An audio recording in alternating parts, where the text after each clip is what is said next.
El problema de los maximizadores es que nunca se sienten satisfechos con sus decisiones. Deciden y al momento se arrepienten. ¿Qué? Pues mi pasta estaba muy buena. No, el servicio era como lento, ¿no? Y la pasta... Tendríamos que haber ido al japonés que nos recomendaba la guía. Pero si estaba todo súper bueno. Tendríamos que haber ido al japonés. Cada decisión que tomamos tiene un coste asociado. Hola, buenas tardes. Implica sacrificar otras muchas opciones. El donut rosado con virutillas.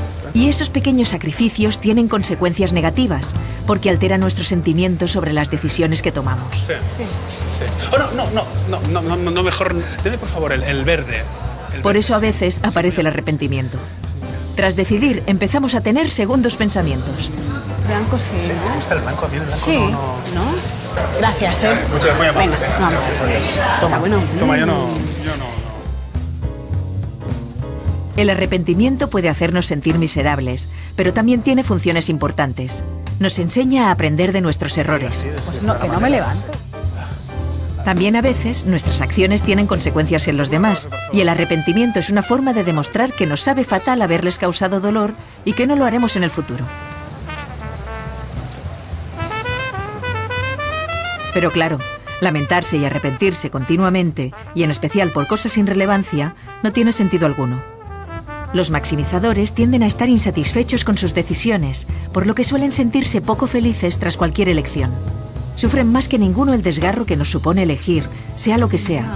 Porque cuando elegimos, además de renunciar a otras cosas, tenemos que enfrentarnos a un hecho.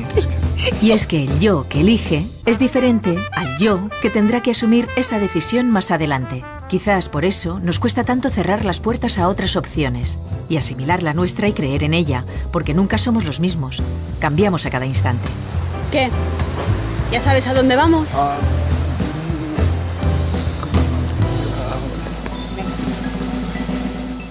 ¿Es verdad que cuando uno, hablando de arrepentirse, que uno tiende a arrepentirse más de lo que ha hecho que de aquello que no ha hecho?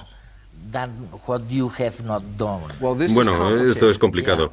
Parece ser que nos arrepentimos más de las cosas que hemos hecho que de las cosas que no hemos hecho. A corto plazo, tu vida en la última semana. Es más probable que te arrepientas de actos que no han ido bien, más que de no haber actuado. Sin embargo, si te pido que reflexiones sobre los últimos 20 años de tu vida, bueno, entonces las cosas de las que las personas se arrepienten son las cosas que no han hecho. Cuando preguntas a las personas ancianas cuáles son las cosas de las que más se arrepienten, es de no haber tenido una mejor formación, de haber viajado más. Entonces, a corto plazo, el aguijón amargo son los errores cometidos. A largo plazo, la píldora amarga son los errores de no haber actuado. Mencionaste antes la formación.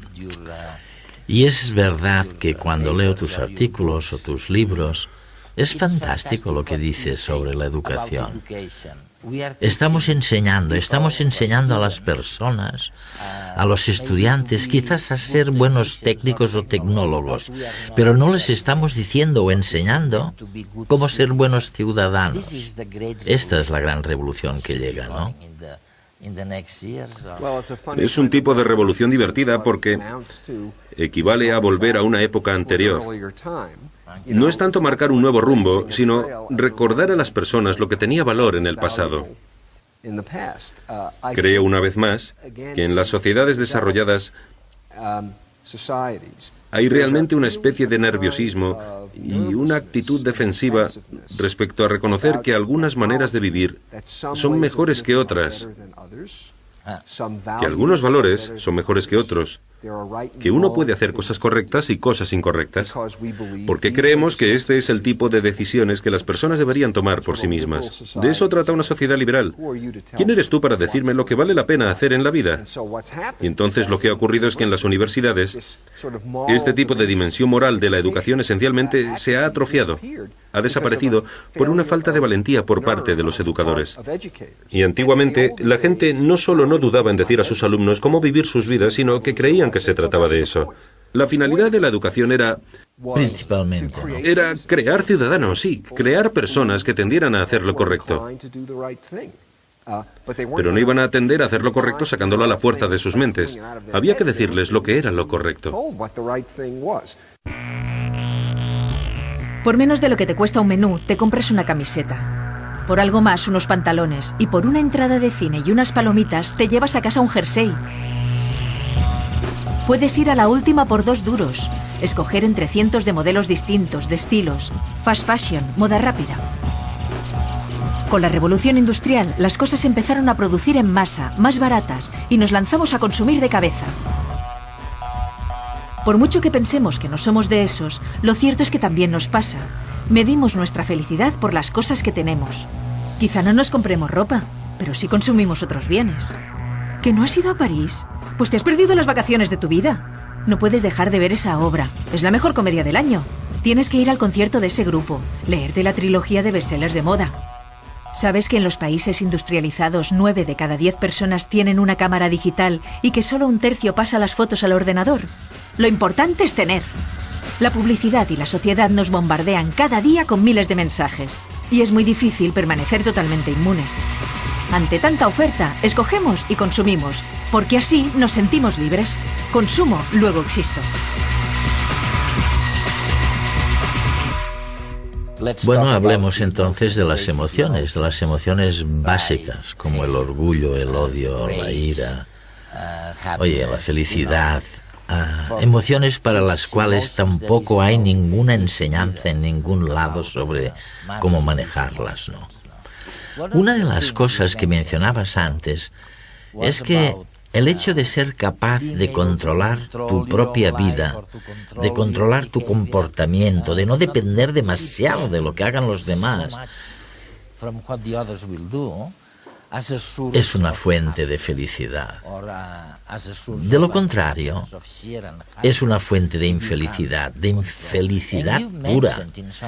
Y en tus publicaciones mencionas lo que llamamos la impotencia aprendida, es decir, cuando realmente no tienes control.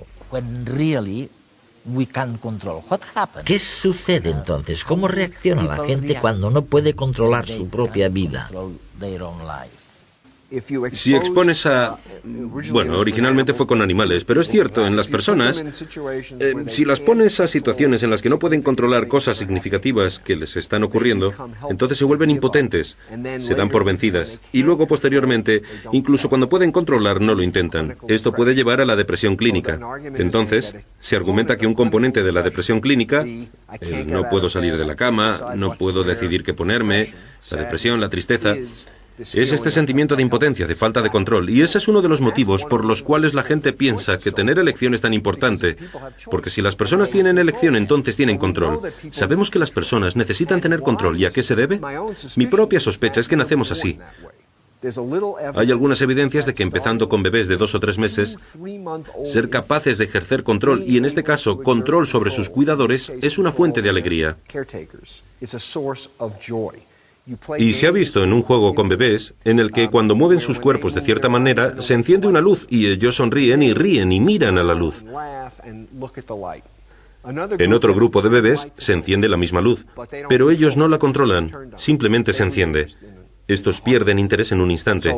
De ahí deducimos que lo que les gusta a los bebés controladores no es ver la luz, sino la evidencia de que yo hice que el mundo cambiara. Algo que hice cambió el mundo. Eso es lo que los excita. Y si eso se ve en bebés de 3 meses, entonces es muy probable que sea básico. Es una parte básica de nuestro equipamiento que nos importe controlar el entorno en el que vivimos.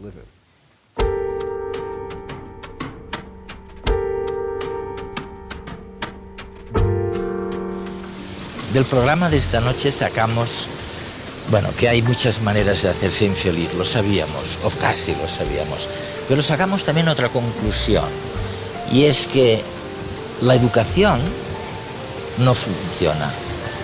De que el sistema educativo tiene que apuntar no solo a hacer tecnócratas o especialistas de sus alumnos, sino que tiene que apuntar a su corazón para convertirlos en verdaderos ciudadanos de un mundo globalizado. Y sin eso, la vida cotidiana será imposible. Cuando las decisiones son reversibles, acabamos menos satisfechos con ellas. Barry Schwartz.